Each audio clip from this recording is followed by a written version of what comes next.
ముఖ్యమంత్రి గారు విద్యాశాఖ మంత్రిగా ఉన్నారు. ఒక నిమిషం గౌరవ సభ్యులు పల్లా రాజేశ్వరరెడ్డి గారు ఇప్పుడు అంటే హౌస్ను మిస్గైడ్ చేస్తుంది కాబట్టి నేను ఇంటర్ఫియర్ అవుతున్నాను. బోనస్ సంబంధించి 250 కోట్ల చిల్లర బకాయిలు ఉన్నాయి, త్వరలో చెల్లిస్తాము. దాంతోపాటు మా నల్గొండ జిల్లాను అధ్యక్ష ఈ 2 లక్షల రుణమాఫీ 6,746 కోట్ల రూపాయలు ఉమ్మడి నల్గొండ జిల్లాలో 2 లక్షల లోపు రుణమాఫీ అయింది. 54,145 మంది రైతులకు. దాంతోపాటు ఉమ్మడి నల్గొండ జిల్లా 12 కాన్ఫరెన్స్ సంబంధించి చెప్తున్నా. దాంతోపాటు 95 కోట్ల రూపాయలు మా జిల్లాలో బోనస్ సంబంధించి 80 కోట్ల రూపాయలు చెల్లించడం జరిగింది. 16 కోట్ల రూపాయలు డ్యూస్ ఉన్నాయి బోనస్.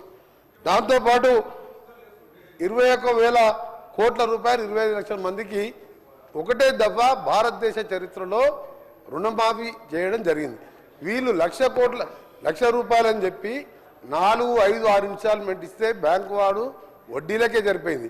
అందుకే దయచేసి మీరు మాట్లాడినప్పుడు కొన్ని ప్రభుత్వం చేసిన 2 లక్షల రుణమాఫీ ఏ రాష్ట్ర ప్రభుత్వం చేయలే అధ్యక్ష. అలాంటి విషయాలు చెప్తూ ఇంకా ఏమున్నా మీ డిమాండ్ చెప్పాలి తప్ప 600 కోట్ల బకాయిలు ఉన్నాయని చెప్పి నువ్వు చూపించండి. 600 కోట్లు ఏ జిల్లాలో ఎంత ఉందో మా దగ్గర లెక్కలు ఉన్నాయి, మీ దగ్గర పంపిస్తాం చూడండి. ఎందుకు తప్పు మాట్లాడతారు? ఎందుకు ఓర్వలేకపోతున్నారు? రైతులకు 2 లక్షల రుణమాఫీ ఒక్కసారి చేసి ఇలా దేశ చరిత్రలో ఎవరు చేయని పని చేస్తే మా గౌరవ ముఖ్యమంత్రి గారు, ఫైనాన్స్ మినిస్టర్ గారు ఎంత ఇబ్బందులున్నా 2 లక్షల రుణమాఫీ చేసిను. దాన్ని హర్షించేది పోయి ప్రతిదీ రాజకీయం చేయడం.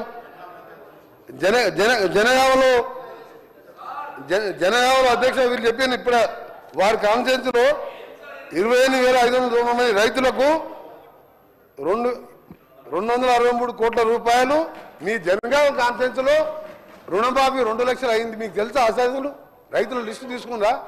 అందుకనే మీరు 600 కోట్ల బోనస్ పైసలు లేవు, పెండింగ్ లేవు, తక్కువనే ఉన్నాయి, అన్ని చెల్లించడం జరిగింది. చాలా హ్యాపీగా ఉన్న రైతులు.